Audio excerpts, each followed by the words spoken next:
coming home. It's coming. Football's coming home. It's coming home. It's coming home. It's coming. Football's coming home. This is not fair. Too old for that.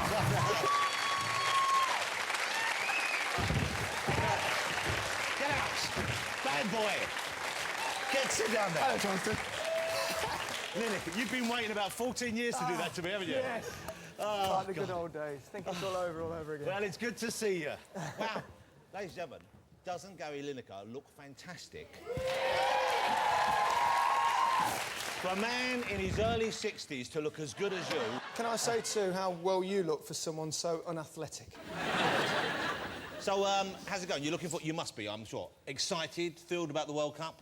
Oh, yeah, it's such a huge event, isn't it? Well, you know what? Even though I'm not a football fan and I make jokes about not liking football, I mean, I do sometimes watch matches, people like me, we get caught up in it as well. I think everyone gets caught up in it. I know you're a real sort of champion of it as something to be proud of as a nation. Well, it's been part of my life, and obviously played in a couple of World Cups as well, but I think everyone looks forward to... Not everyone, but most people look forward to the World Cup. It's really exciting.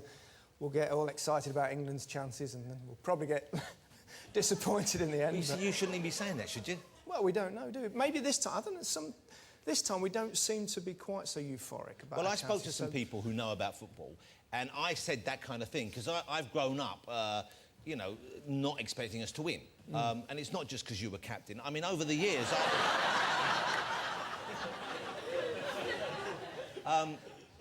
but I said, oh yeah, England, you know, and they said, no, this year. Really, we have a chance, and it does seem like we say that every time, though, don't we? Yeah, but just before, in fact, by the time it starts, even though at the moment we've got a few injury problems, by the time it starts, we're definitely going to win it. No, I mean, there's no one else. But do you miss playing? I mean, we'll talk more about the punditry later on, but do you miss the actual sports? Do you miss playing professionally, or do you... I mean, you must knock around with your boys still, I guess, but... Well, they don't want to knock around with me They don't want to play with their dad? It's not cool, is it? Oh, no. But, I mean, I don't really miss playing. I miss the big moment, the big game, or scoring an important goal. That's the real buzz that you can't replace. I guess the training was not that much fun. No, training's a bit dull, isn't it? Every day. Yeah, I know. You know, an hour and a half a day work, it's tough. But when you had those matches, when you were playing those important ones, I'm sure, on the one hand, yeah, it's great, it's exciting. On the other hand, the pressure must be tremendous. It is. I mean, the World Cups are... I think when you're playing, though, you sort of get taken away and you go... We were in Mexico and then we played in Italy in '90, and both times you sort of cocooned in this environment where all you're doing is concentrating on the football and stuff, and you don't really see the nonsense that's going back at home and what's being written and stuff like that. You deliberately, I guess, stay away from well, watching a little the bit newspapers away on from TV. all that sort of stuff. I mean, in those days, of course, you couldn't get the papers out. I remember in Mexico, you couldn't even get a phone call home, let alone a mobile phone. Before the internet had exactly, really... whereas nowadays, I'm sure they'll keep in touch with what's going on. So it's probably... Because the thing is, if you really thought about how important the World Cup is to the nation, you'd be too nervous to play. You were a great player. You were a great player. How would you know? I know because people have told me. And also, I've looked at clips here. You know, and over the years we used to tease, you know, we used to always pick on Gary on They Think It's All Over, but I'd seen clips and people showing stuff, and I could see, you know, obviously you don't get to be captain of the England team without being a great player. OK, let's have a look. I'm sure you've seen it, but this is Gary doing what only he could do at the time. Look at this. And Lineker sneaking in, a shot's for England here. Is it going in? It is!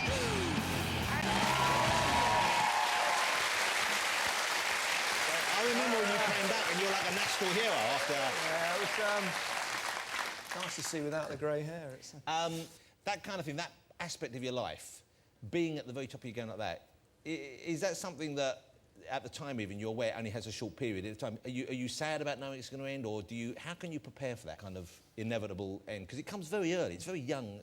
Well, it is, and there's a lot of life after football, so you've got to sort of think about what else you're going to do. But I don't know, I think when you're doing it, you sort of don't really think that way. You just think it's going to go on forever, which of course it's not, and you want the moment. And I mean, the thing is, World Cups don't come along very often, every 4 years, and you're lucky to play in one, let alone two, or even more. But it's, I don't know, you don't think that way, but it's sort of always... It's always at the back of your mind. Well, it's in the back of the mind. You've got a lot of life after football and what you're going to do after it. So, joking aside, our chances this time out, what are they? How good are they?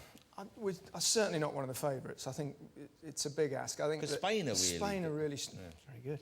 Spain are very strong. They've got a good all-round team, good players. Won the Euros 2 years ago. Brazil are always very strong. This time, not as flamboyant as they've been in the past, but very, they've got a lot of big, physical, good players. Yeah. I think then we come in a group of the countries with sort of an outside chance, but it's not beyond the realms of possibility.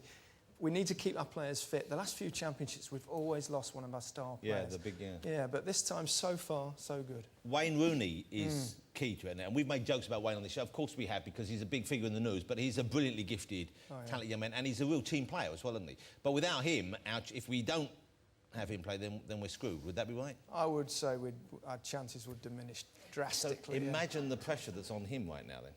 Yeah, but he loves it, doesn't he? I think he thrives on that. He loves being the main man, the leader of the team. He's been superb at Manchester United this season. He's shown he can play up front on his own. I think he's given Capello so many different options, and you're absolutely right. We really need him fit and flying. You should get me on Match of the Day, because I know what I'm talking about now, obviously. What's this about this big building they've built out there? The BBC have spent money on a glass building of some sort on a mountain. What's going on there? I don't understand. What's this? Well, it's basically constructed a studio which has got the backdrop of Table Mountain on one side and the stadium on the other. It's fantastic. Exactly, well, you know what? We should do. People love a chance to beat up the BBC, and that's wrong. We have a picture of this, the glass studio here. Look, you can see it's by no means lavish. It's by no means... And I don't know why they make a fuss. Why they made such a fuss about that, Gary? It's just wrong. And then you can see behind there's the Table Mountain. I don't know if we can pull it. There you go. Look at that. No expense spared. Yeah. Cutbacks. And while they're there, they'll be growing some tomatoes as well for Spring Watch. When do you go? When do you travel out? Because when does the first match... First match is the 11th. Wow, so it's really close. 11th of June. It's 3 weeks away. Not long at all. So you'll go out, what, a week beforehand? I'll go out a few days before and do a bit of filming and get acclimatised. You've been to South Africa before? I've been a few times. I think it'd be fascinating to see what it's like there. It's the first time the World Cup's been in Africa.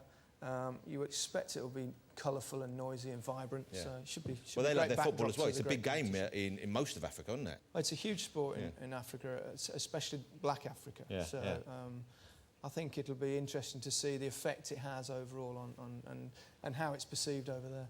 Two questions I can't let you go without answering. One is about the WAG situation. The wives and girlfriends of the footballers, who I believe Mr. Capello has said he doesn't want them coming out early on in the event at all, or banned completely. I'm not sure. What's your take on that? Do you think it's a good idea to keep the wives and the girlfriends at home? Well, I think there was such a furore about it a couple of years ago, or 4 years ago at the last World Cup. I think they've just decided to make it a lot more low-key, which makes sense. You don't really want distractions. You need to be totally focused. Although that looks like that Boots commercial. Here come the girls. If I was one of the footballers, I'd kind of like them to be out there with me, I think. Well, I imagine some of them will go and just watch the matches. I think what they're talking about is all the together side of things. A more important question, more interesting question is our bid for the next World Cup, which I know obviously you're behind, and you've recently quit working for a newspaper as a protest over something. I'm not sure of the ins and outs stories. What's from your perspective? What's gone on? What was wrong about what they did, and why have you done what you've done? Well, I'm an ambassador for the bid for the 2018. We're trying to get the World Cup in this country, which I think would be just wonderful for everyone. It'd be just such a massive event, and for all sorts of reasons, and give the place a lift. Economically, it'd be very good as well. And I think we're pretty unanimously behind it in this country. But yeah, who would not want it to come here? Well, exactly. But the newspaper that I wrote for, the Mail on Sunday, just published an article which was. Lord Treesman, who's behind the bid and in charge of the bid, was surreptitiously taped in a private conversation, uttering some rumours about certain goings-on in possibilities in the football, which sound nonsensical, but it's quite damaging to the bid. So I thought, as an ambassador for the bid, I thought the right thing to do was to stand down. Really. Well, it sounds you in a good light. You know. I can't say I know Gary terribly well, but what I do know of him, I've always thought he's just an incredibly decent, incredibly nice, really straightforward and honest guy. And I think that proves the point. Gary, great to have you here. Really lovely to have you here. Thank you so much for joining us. Ladies and gentlemen. Oh, and also congratulations on getting married. Was it a year ago, a year and a half ago? Almost now, yeah. Wow, well, congratulations. She says to say she loves you. She's a big fan of yours, which is why you weren't invited to the wedding. Yeah. I know what you're like. Well, you know, she knows who I am when you're in South Africa. Ladies and gentlemen, I'll be in the stadium. Mr. Gary Lineker, ladies and gentlemen. Well, that was an exhausting